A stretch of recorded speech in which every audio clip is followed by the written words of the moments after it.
Hello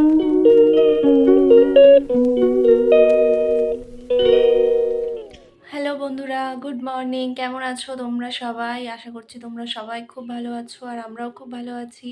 তো নতুন আরেকটা ডেইলি ব্লগে তোমাদেরকে স্বাগত। তো তোমরা পুরো ব্লগটা দেখতে থাকো। আজকে সারাদিন কী করছি আশা করছি তোমাদের ভালো লাগবে। তো প্রতিদিনের মতন সকালবেলা ঘুম থেকে উঠে আগে ঘর ঝাড় দিয়ে ঘরটা মুছে নিচ্ছি। তারপরে যাব বাইরের সব কাজ করতে, আর বাসি যা যা কাজ থাকে সেগুলো কমপ্লিট করব, করে স্নান করে পুজো দেব, দিয়ে তারপর যাব ব্রেকফাস্ট রেডি করতে। সকালের খাওয়া দাওয়া সব কিছু কমপ্লিট হয়ে গেছে। তো এখন দুপুরে রান্না বসিয়ে দিয়েছি। এখানে মুগ ডাল ভিজে সেদ্ধ বসিয়ে দিয়েছি, আর পনির রান্না হবে আলু দিয়ে সয়াবিন দিয়ে। তো এই যে এখানে পনিরটা লবণ হলুদ মাখিয়ে রেখেছি, এখানে আলু ভেজে নিচ্ছি, আর এদিকে সয়াবিনটাও ভিজিয়ে রেখেছি। তো আজকে নিরামিষ, তো সেই জন্যই এই পনির নিয়ে এসছে। আর হচ্ছে এখানে পটল আর কাঁকরোল ভাজা করব। আর এদিকে দেখো ইয়া এখন বাইরে একটু খেলা করছে। এই কদিন তো বৃষ্টির জন্য বাইরে বেরোতে পারেনি, উঠানে কাদা ছিল। তো আজকে একটু উঠানটা শুকানোতে বাইরে বেরিয়ে এখন খেলা করছে। তো স্নান করবে, তাই স্নানের আগে এখন একটু ছেড়ে দিয়েছি, একটু খেলা করে নিই, তারপর স্নান করে ভাত খাইয়ে দেবো। আমার রান্নাবান্না তো সবই কমপ্লিট হয়ে গেছে। ইয়ার জন্য এখানে সব সবজি দিয়ে কুমড়ো আলু আর পটল দিয়ে একটা তরকারি করে দিয়েছি। তো ওকে এখন ভাত খাইয়ে দেবো। হিয়াকে খাইয়ে আমাদের জন্য খাবার নিয়ে এলাম এই ঘরে। হিয়ার পাপাও চলে এসছে দোকান থেকে। তো এই যে যা যা রান্না করেছি আজকে সেগুলো আরেকবার তোমাদেরকে দেখিয়ে দিলাম। তো এবার আমরা খাওয়া দাওয়া করে নিই। সন্ধে হয়ে গেছে, এবার যাবো সন্ধে দেবো।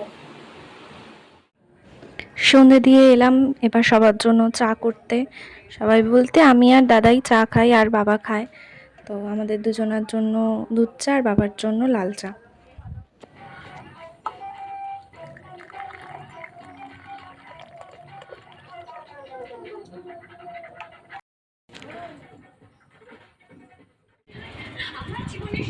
দেখো এই মেয়েটা কি করছে, দেখো বালিশের উপর উঠে মানে এত দুষ্টুমি করছে।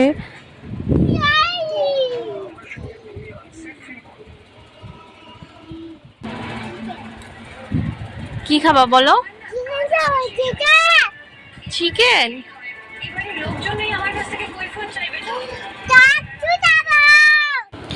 হেয়ার ডিনার কমপ্লিট, এখন বাজে 9:30।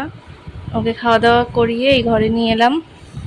এবার দেখি চেষ্টা করে ঘুমাই নাকি, ওর ঘুম তো এখন সহজে আসে না। ঘুম পাড়াতে নিয়ে প্রায় 1 ঘন্টা ধরে চেষ্টা করেও আমি ওকে ঘুম পাড়াতে পারিনি। তো ওর পাপা বাড়িতে আসলো, আমরা খাওয়া দাওয়া করলাম। আর এই যে আমার জন্য একটা নেল পলিশ নিয়ে এসেছিল, তো এখন সেটা ওনাকে পরিয়ে দিতে হচ্ছে। এই যে দেখো,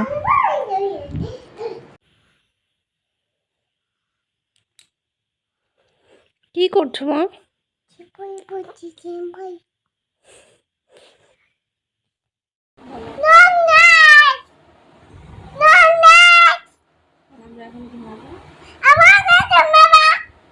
টাটা, সবাই ভালো থেকো, আবার দেখা হবে পরে। পরে